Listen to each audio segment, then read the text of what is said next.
Assalamualaikum warahmatullahi wabarakatuh. Perkenalkan, nama saya Handini Febrianti dari STKIP Purwakarta Prodi PGSD semester 1. Nah, kali ini saya akan menjelaskan sedikit tentang imbuhan. Imbuhan adalah bunyi atau kata yang ditambahkan pada awal, tengah, dan akhir kalimat. Kata imbuhan ini biasanya telah mengalami proses pengimbuhan atau afiksasi. Imbuhan tersebut akan membentuk kata dasar menjadi sebuah kata yang baru, dan kata imbuhan ini menjadi unsur penting yang dapat mengubah bentuk kata, jenis kata, dan makna kata. Jenis imbuhan berdasarkan tempatnya terdiri dari 4 loh. Pertama ada awalan disebut prefiks, sifan disebut infiks, akhiran disebut sufiks, awalan dan akhiran disebut konfiks. Nah, kali ini kita akan membahas tentang prefiks. Prefiks adalah kata imbuhan yang diletakkan di awal kata, atau bisa disebut sebagai awalan. Imbuhan yang termasuk ke dalam prefiks adalah me, ber, ke, di, per, dan ter. Nah, kali ini kita akan membahas tentang prefiks me. Prefiks me ini berfungsi untuk membentuk kata kerja atau verba dan menyatakan makna aktif. Prefiks me ini mengandung arti struktural. Contoh dari prefiks me. Nah, selanjutnya ada prefiks ber, berfungsi sebagai pembentuk verba atau kata sifat. Contoh prefiks ber. Selanjutnya ada prefiks ke, berfungsi untuk membentuk kata bilangan atau numeria, tingkat dan numeria kumpulan, nominal, adjektiva, dan verba.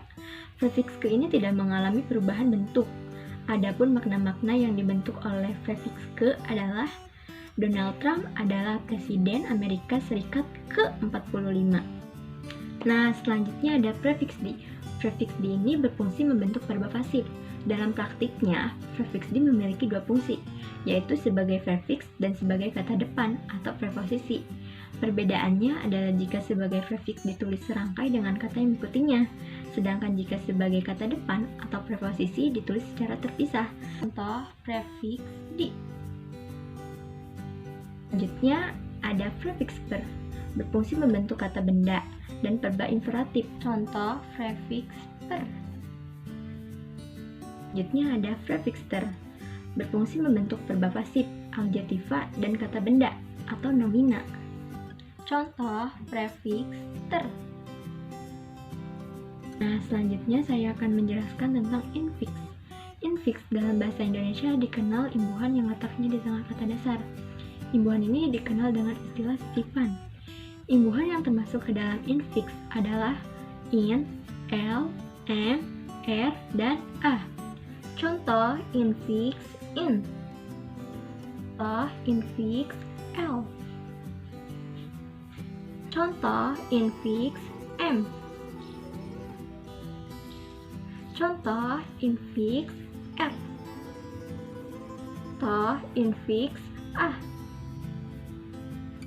Nah, selanjutnya ada sufiks. Sufiks adalah imbuhan yang posisinya berada di akhir kata dasar, diistilahkan dengan akhiran. Dalam bahasa Indonesia, sufiks tidak mengalami perubahan bentuk. Imbuhan yang termasuk ke dalam sufiks adalah an, i, kan, mu, nya, kah, lah, tah, wan, wati, dan pun. Berikut ini adalah contoh-contoh sufiks.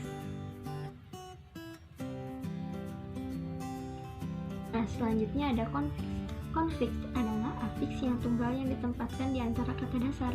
Imbuhan yang termasuk ke dalam konfiks adalah per, an, pe, an, dan ke, an. Contoh konfiks per, an. Contoh konfiks pe, an. Contoh konfiks ke, an. Nah, mungkin itu saja yang bisa saya sampaikan. Mohon maaf bila banyak kurangnya. Wassalamualaikum warahmatullahi wabarakatuh.